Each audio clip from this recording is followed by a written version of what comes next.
Vassal, bonjour, merci Bonjour. de votre présence sur le plateau de TV Expert. Vous êtes la présidente du conseil départemental des Bouches-du-Rhône et vous êtes ici pour ce 11e congrès des experts comptables commissaires aux comptes de la région PACA. Vous êtes intervenu il y a quelques minutes. Quel a été le message que vous avez cherché à faire passer ?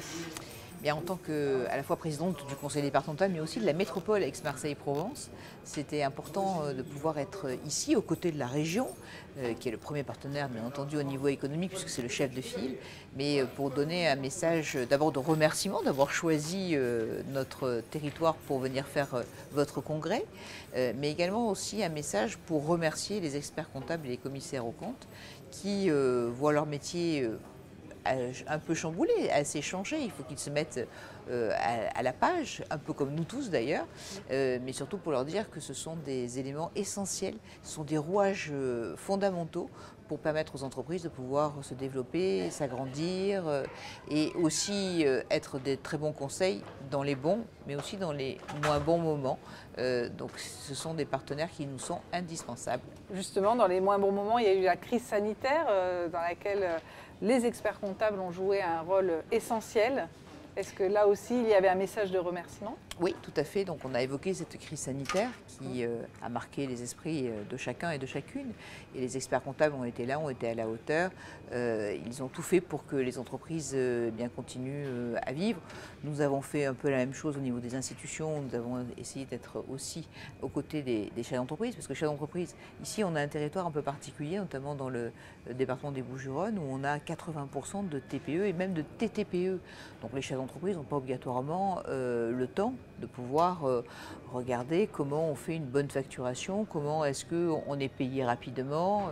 Donc des tas d'éléments qui font qu'on a besoin, et ils ont besoin, ces entreprises elles ont besoin des comptables et des experts comptables bien entendu. Et puis il y a eu la semaine dernière aussi ces émeutes qui ont frappé notamment le centre-ville de Marseille, mais pas que, aussi à Aix, à Arles, Miramas, Istres, Port-Saint-Louis. Donc on a un territoire qui a été un peu choqué parce que c'est la première fois que autant de violences se passent.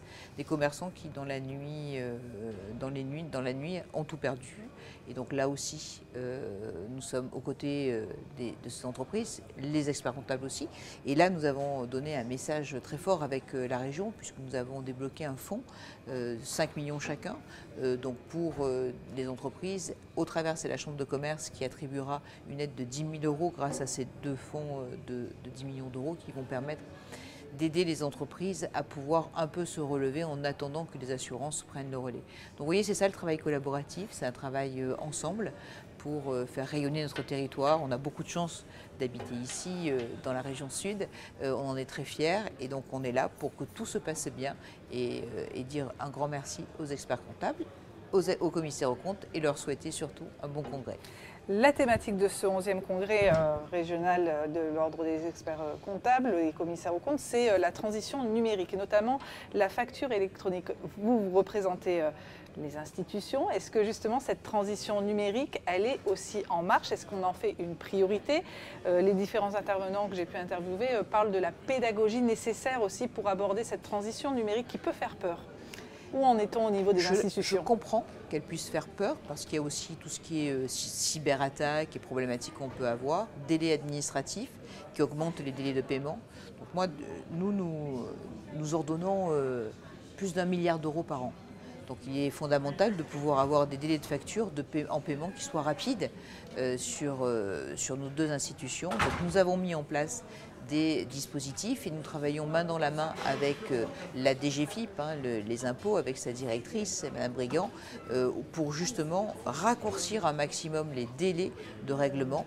La facture électronique est une facture qui va permettre d'aller beaucoup plus vite. Et donc là-dessus, on est ravis de pouvoir la faire. Donc il ne faut pas que les experts comptables aient peur de mettre en route cette facture. Il ne faut pas que les chefs d'entreprise aient peur de mettre en route cette facture. Au contraire, c'est ce qui va permettre à ce qu'ils reçoivent plus rapidement l'argent, la monnaie sonnante et trébuchante sur leur compte en banque.